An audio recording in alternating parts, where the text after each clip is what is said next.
Part of the territory as a leader seems to be having your attention pulled in 150 different directions on any given day.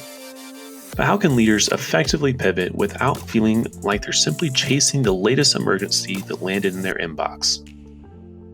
On today's episode of Water Cooler Wisdom, we'll be joined by Jay Cohn and Lisa Weaver from Unstuck Minds, who will discuss attention agility, a vital skill for leaders to navigate the demands of their roles without being overwhelmed by the urgency of the moment. Welcome to another episode of Water Cooler Wisdom. I'm Rachel Grail. And I am Jake Blocker. Jake, do you ever feel like there's got to be a better way when you're doing something, or like there must be a creative solution if only you could just think of it, and why can't you think of it? Yes. I feel like that's just part of my job in marketing. That's in the job description of a marketing leader is you're constantly trying to find different creative solutions and racking your brain of like, why can't this be easier? Right. Why can't this be easier? I mean, I think that's totally makes sense to be in your job description. It's sort of like in the job description of life as well. It's just like we get stuck in these patterns of thinking and it's hard to get unstuck. And that's definitely, I think, one of the things that I seek support around. We're all about gathering around the imaginary water cooler. And today we have two guests who have an incredible framework to help us get unstuck in our thinking and to create more attention agility. So I'm excited to dive into it. I think it's going to be a great conversation. Are you ready to bring our guests on? I am ready. Let's do it. All right, let's go.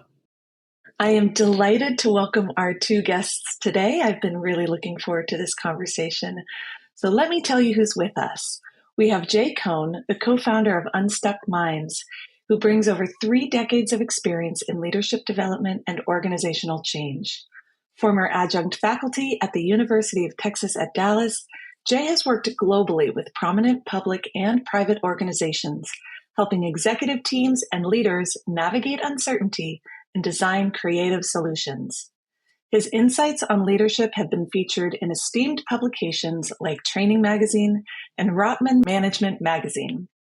An accomplished author, Jay's latest book, The Surprising Power of Not Knowing What to Do, has garnered critical acclaim.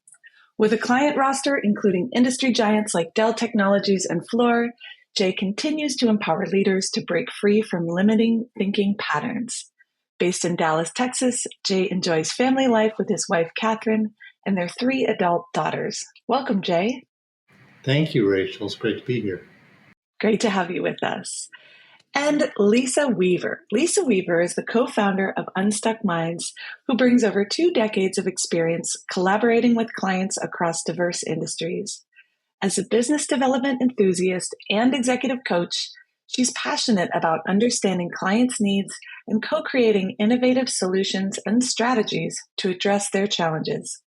Leading Unstuck Minds' business development initiatives and executive coaching practice, Lisa empowers clients to unlock hidden insights and achieve transformative breakthroughs. Committed to community impact, Lisa has served on various nonprofit boards and holds a BA in business from Indiana University's Kelley School of Business. Based in Dallas with her husband and 2 young boys, Lisa cultivates meaningful connections both personally and professionally, boasting a client roster including prominent organizations like Abbott, Dell, and Novartis. Welcome, Lisa. Hi, thanks for having me. Thank you for being here. Yeah, thank you both. I'm looking forward to this conversation. I'm going to frame this up just a little bit for us. So for today, for leaders, part of our job seems to be having our attention pulled in really a million different directions at any given time. And really, it's part of the territory as a leader. But just because you're technically moving your attention doesn't mean it's being done well. So that's where attention agility comes into play. And Jay, I know you wrote a great article on this recently, and I'm looking forward to digging into this a bit more. So Jay and Lisa, I'd love for you to go into a little bit more detail on this term and what it means for today's leaders. Yeah, let me start, Jake. Attention agility, we think, is a critical skill. We define it as a capacity to shift your focus quickly and easily when dealing with the dynamics of complexity and uncertainty. And maybe the easiest way to understand it that people can identify with is, if you're driving a car and conditions are normal and predictable and familiar, you have a lot of attention to spare. You can have a conversation, you can be listening to a podcast. But when the conditions change, we know that suddenly our attention is required and we have to focus differently.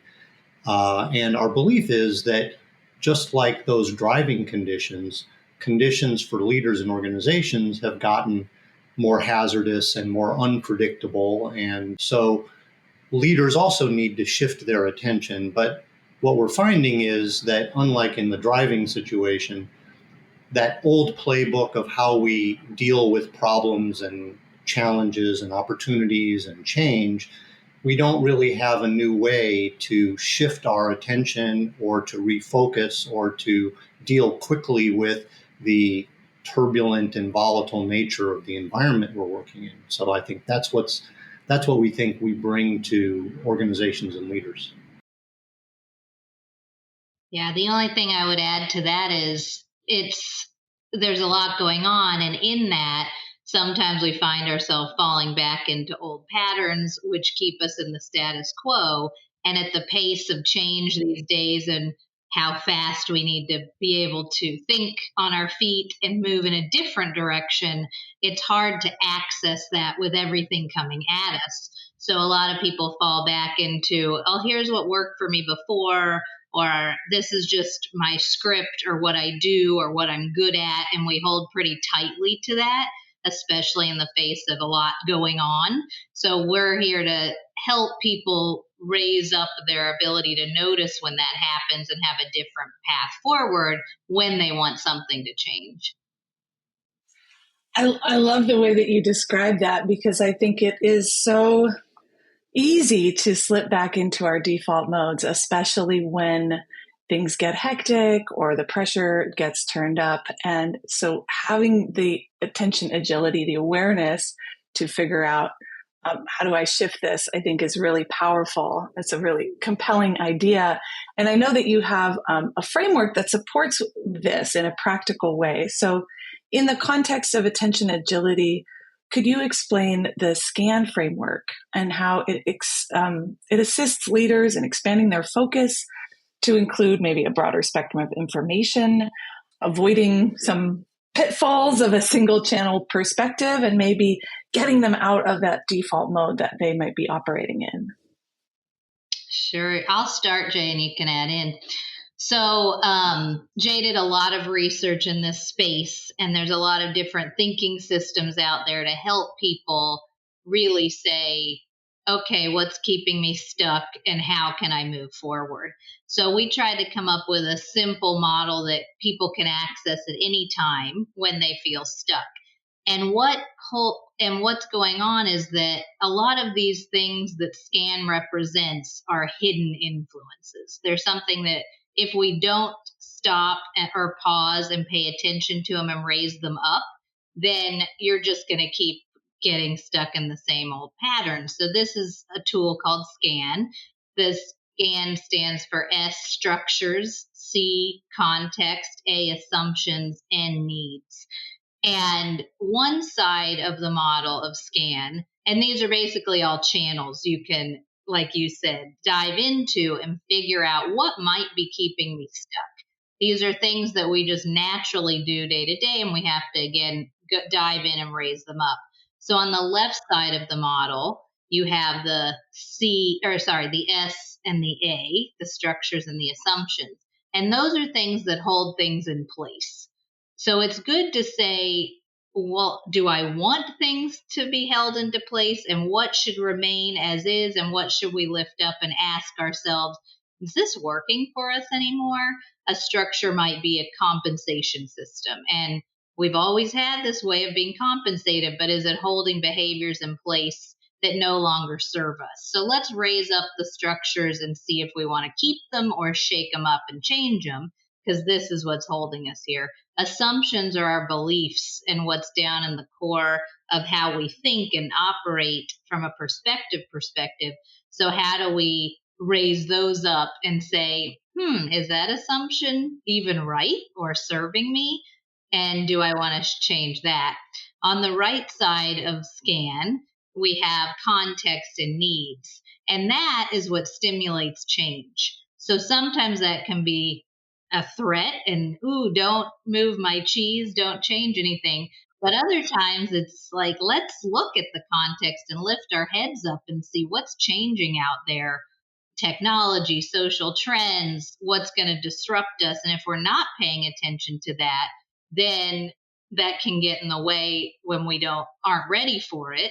And if we pay attention to it, we can get ahead of things. So that's the context. And then the needs is really, what are the unexpressed needs going on for humans, for people that are motivating things?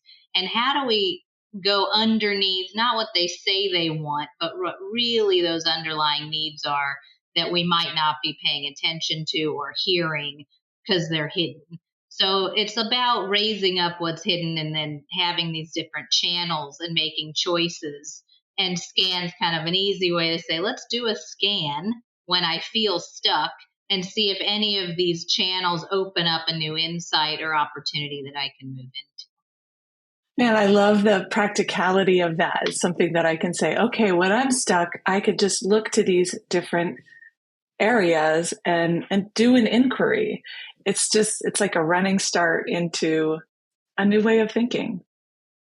Yeah, the only thing I would add in terms of the framework that we're discovering is people have preferences among those 4 channels, and we have an assessment that you can take, and it will indicate to you when you're feeling confused or out of control in terms of, or overwhelmed by a state of complexity or uncertainty, what kind of information do you reach for to help you feel more in control so that you have a sense of what's going on?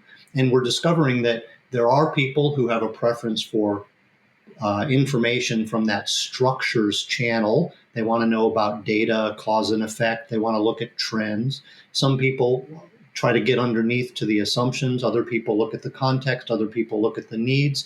And knowing a little bit about your preferences can help you also identify the things that you might be overlooking or disregarding. This is fascinating. And I can imagine that having different preferences represented on a team, if you'll allow me an off-script question, might really support the performance of the team or the team's ability to think strategically about all things. Can you comment on that? Well, it's absolutely what we're finding, and I think all of these kinds of assessments and profiles run the risk of people reading too much into them or thinking that they say more than they really say. So we try to be really clear with people that this is about your thinking to action preferences. It's not about your communication style or what gives you energy. But if you stick with that idea of what kind of information are you looking for, as a team, you can be a bit more kind of explicit or conscious, or you can raise your attention agility to say, we all seem to be looking at the financial records to determine the nature of the situation that we're dealing with.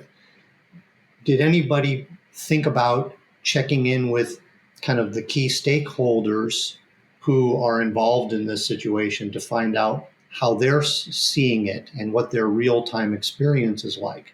Or have we lifted our heads up and zoomed out of our function or team or organization to look at the context? Even though we don't control it, there may be something coming up or trending that was going to make a difference to us that we're ignoring. If you're not asking questions from all 4 channels, there's a good chance that you're missing something important. I want to move this a little over to mindfulness. I saw that in the article that you correlated attention agility to mindfulness. So why is it crucial for leaders to manage distraction and heighten awareness within their teams and organizations? I don't think of attention agility and mindfulness as being the same things, but they're very much related. Mindfulness is really about the present moment and surrendering your thinking to attentiveness to what may be arising in the moment. And it's incredibly useful, powerful capability and practice.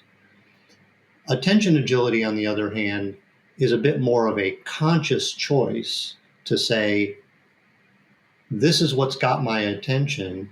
Is this what my attention should be focused on? And where else might I put my attention? So you're a bit more sort of driving the focus a bit than you would in pure mindfulness. But either way, your question about distraction, I think, is an important one, because distraction is sort of the exact opposite of attention agility. Instead of being in control, you are allowing what has got your attention, what has grabbed your attention, to be the thing you think is most useful or relevant. But we know from all kinds of experiments and from our own biases that human beings don't really operate like vacuum cleaners. Like, we don't suck up all the data and information that's in our path. We're more like metal detectors. We're kind of pre-programmed through our assumptions, beliefs, and worldviews to attend to some things and to completely disregard other things. We sweep right past them. That's just kind of our programming. And distractions are another way of saying, what are we ignoring? Because if we're distracted by something, there's something else may or may not be relevant. But we think that this is the skill set in a world that has so much in front of us to pay attention to, that we have to really do a better job of taking charge of our attention and our focus. Yeah, even just knowing this term and having this idea in your head, I've found it changes how I go about the world. I'm like, ooh, am I just falling prey to the algorithms that are coming at me? And how can I take back some choice here and say, you know what? I'm going to go listen to that other channel or this podcast that I never would have, but I wonder what's going to come in. Or if I hold something so dear, what am I missing, or what could I question about that and get a different perspective? So it almost is like a noticing practice that challenges you to go against what seems natural and normal all the time, and to say, what else could I bring in that might shake things up or help me see something from a different perspective? Yeah, I like that. I do graphic design as well. And I literally just this weekend doing a project, I was in that spot of, all right, this is how I always build this flyer, whatever it was. This is how I always do it. But this is a little bit different and I don't know what to do. I got stuck. I was legitimately stuck, had no idea what to do, had to explore all the different avenues. And then something like, oh, moving it over here. I moved it 2 inches to the right, and it was just a game changer. Did you use the scan framework? I did. I went through the scan framework, the entire thing. Yep. The thing that you're describing is interesting to us because noticing that you're stuck is sort of half the battle, rather than trying to force whatever you're trying to do into your habit and your routine. And so something went off that said, whatever strategy I'm employing right now isn't getting me the outcome I want. Mm-hmm. We want people in that moment to say, what other strategies are available to me, as opposed to simply trying harder at the thing that they're comfortable doing. Yeah. I think what really stuck out to me was this analogy of the metal detector. And I think the image that came to my mind when I was thinking about the challenges of leaders and even of myself is like, Yeah, I feel a little bit like I have a metal detector, but I'm walking through like a junkyard. Like there's just so much, it's just Too much metal. constantly. Yeah. And so I think we have this sort of bombardment of information in our digital era. And just because of the situation that leaders are dealing with, there's been cuts across industries. There's a lot of doing more with less. And so it's, how do we slow down and pay attention to the things that we need to pay attention to, not just like what's the loudest thing yelling at me in this moment? Well, I'd be curious how Lisa would answer this too. But what came to mind as you were describing that junkyard, I think one of the things we know about humans is that we're not great with uncertainty and ambiguity. We like to take action. We like to reach conclusions and take action. And I think some of the stress that we're experiencing by having an overwhelming amount of information literally at our fingertips, I think the stress could be caused by the fact that we're not simply noticing the information, we're feeling compelled to do something with the information. Like, what does that mean? How can I use it? What action can I take given this information? Rather than, it's like if you go to a beautiful place, a landscape, and you observe the horizon, somehow you're not feeling like, what should I do with that tree, that mountain, that shoreline? We just take it in, and it's not stressful. It's liberating. So maybe the game here is to not look at the junkyard as a yard of junk, but to treat it as a landscape without feeling the need to do something with what you're seeing. That's so helpful. Yeah, I think this whole idea of how are we measuring success? How busy am I? Am I moving from one thing to the next? We're never bored anymore. It's like, how can you value and really see the space as a place where these new possibilities can emerge, and to give ourselves a little bit of grace and to see just the joy and the value in looking at things differently and having a little bit of space to, when you do create that balcony time where you step up and look at things from a little bit more of a disconnected perspective. Like, don't hold things so tightly. Don't stick to your to-do list. Kind of change your habits and routines around your day and how you operate in the world. And Jay, I love the metaphor of, okay, you might be in a junkyard, but how you go about it could be with curiosity and awe. And what might be in this versus get me around the thing and I got to move the nails, right? Like, so it's a being tendency more than a doing tendency, at least at first. It's like, create the pause and the space to do the thinking and to open it up before you go into the action. Yeah. You might think you're looking for a needle in a haystack, but what you might really need is hay. That is brilliant. I love that. I like that a lot.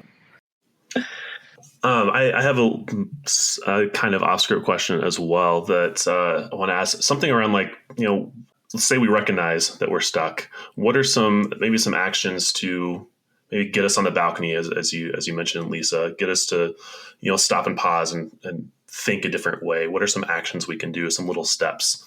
It was I just had put a blog post out about being stuck, and maybe there's an answer in here somewhere. We'll see. But I do think that sometimes we don't give the kind of the emotional response that we're experiencing to being stuck enough attention to distinguish the difference between what we describe as an unfamiliar situation, an unexplored situation, and an unknown situation. And I think the strategies and the remedies for getting yourself unstuck are different if you maybe just considered what kind of situation is this? If it's an unfamiliar situation to you, probably there's somebody that can give you directions or instructions or point you in the right way, because you're temporarily lost, but others have some expertise that are relevant. If it's an unexplored situation, we think of those as the kind of situations where nobody's been in this territory. It's unexplored. You may have tools and navigation tools, and there may be advisors that might be able to give you a plan of action, but you're undoubtedly going to encounter some, unexpected obstacles, or things won't work the way you expected them to because the territory is unexplored. So your strategy for getting unstuck would feel different. And then if you're going into the kind of unknown, then you sort of have to let go of trying to find a plan or an expert, because there isn't one. It's really more about relaxing and noticing, and then doing some experiments.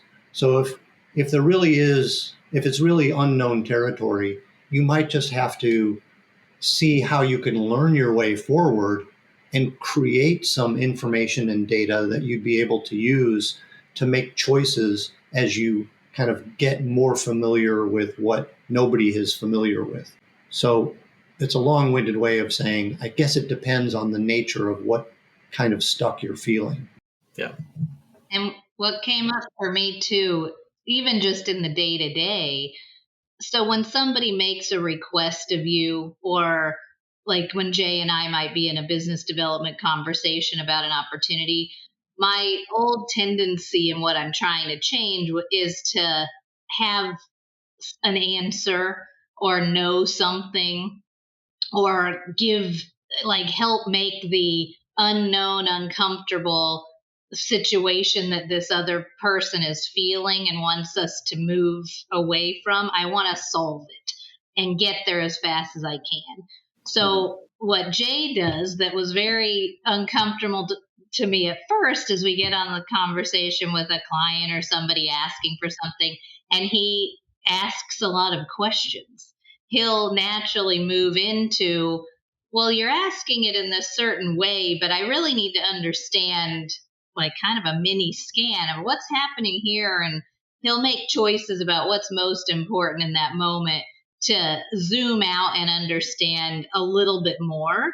And it inevitably changes what we would have recommended, how we would move into this, or even the request that was coming at us. So I think just having this new practice of letting go of the need to jump to something or have an answer, but instead get curious with that person to understand, where was this coming from? Why is this important now? What else is going on here that we might want to consider?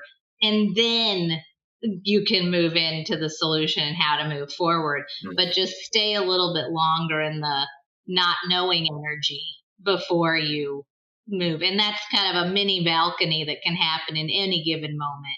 And then with the big stuff where it's like, we really can't move forward as a team, then you can say, what is a practice that as an organization or as a team, we just build in that quarterly or ever so often or before a big project, we get up on the balcony and we do a team scan or we look at things differently. I think it's easier to do it in a big circumstance like that. It's the day to day that's like, just stop yourself from needing to know and move so fast and ask just a couple more questions and get curious before you go into solution. It really strikes me that it takes a lot of courage to stay in that place of curiosity, especially if you're responsible for leading a team. And having sort of a roadmap to feel like, okay, I'm not quite sure exactly what will come, but I know how to walk this road and I can stay in the discomfort of not knowing for a little bit longer. It seems like the payoff could be really, really worth it. But I appreciate that you brought in that emotional component because that's real. For sure. I'd say courage, and also I think there's a trust that you build up over time when it turns out that letting go of the need to have an answer and potentially letting go of what you think you initially wanted out of a situation, even for a moment, just setting it aside temporarily, and then something great emerges, it builds the trust and the confidence that you can do it again. But obviously, easy for us to say we're not necessarily feeling the pressure that managers and leaders are under to produce outcomes. And so we're not suggesting that this is a recipe for daily productivity and meeting your objectives. We are suggesting that when you feel stuck or when you think you are running the risk of missing something important, you need to have some sort of tool that you can easily interject into your routine to give you that balcony perspective, or to just take a beat and reflect. Because if you don't have an easy graspable framework to bring into those situations, you may have the feeling that you need to do it, but you won't take the time to do it. That's I think kind of what we're betting on here with the SCAN framework and with this concept of attention agility. I love that. Well, clearly we could talk about this for a lot longer. And in a moment, we're going to tell our listeners where they can find more information about this incredible work that you're doing. Unfortunately, we do have to start wrapping up due to time, but we have some very important questions. I'm not sure where they align on the SCAN framework. You two can help me decide. But it's fun to get to know the both of you a little bit better. So let's start with you on this one, Lisa. Coffee or tea in the morning? Coffee. And almond milk latte is my favorite in the morning. Yeah. And for you, Jay? Coffee for me too, absolutely. All right. That's how you do all this great work, the both of you. Early bird or night owl work style? Jay? Very early bird. Yeah. After 2:00 in the afternoon, I'm useless. Siesta. How about you, Lisa? Early bird as well. Not as early as Jay, but my kids get too much of my energy and attention at night, so the work has to happen in the morning. Perfect. All right. How about what's an app, platform, or some software that you each swear by for the work that you do? Let's start with you, Lisa.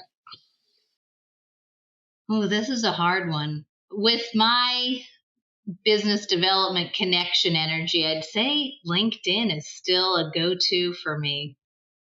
Mm-hmm. Great. I'm obsessed with ChatGPT and various AI chatbots out there. Pi is my current favorite, PI. Mm-hmm. Yeah.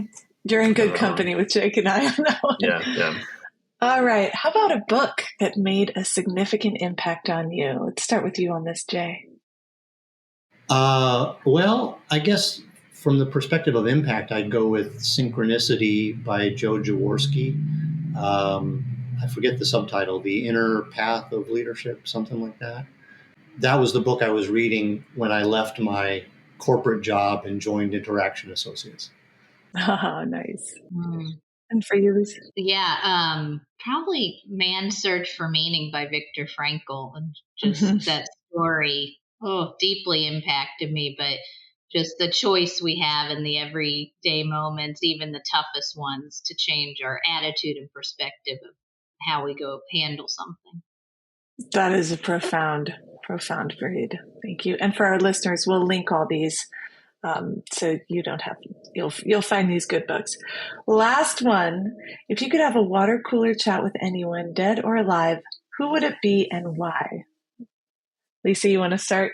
Take this one first. Sure. Ooh, that's a tough one. What first comes to me is my grandfathers. They passed before I could really appreciate a good water cooler chat with them. So if I could bring them back and really ask them questions and glean some of their wisdom before they passed, I'd do that. I love that. Yeah, well, this will tell you everything you need to know about Lisa and I and our similarities and differences. So I'm going to go with Aristotle on this one.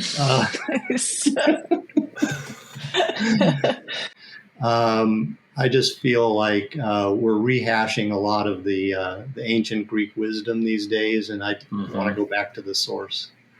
I love that. I would love to be a fly on that wall. I'll join you at that water cooler too. We'll be all around. Oh, well, can you please tell us, where can our listeners find you and find more about the work that you're doing? Yeah.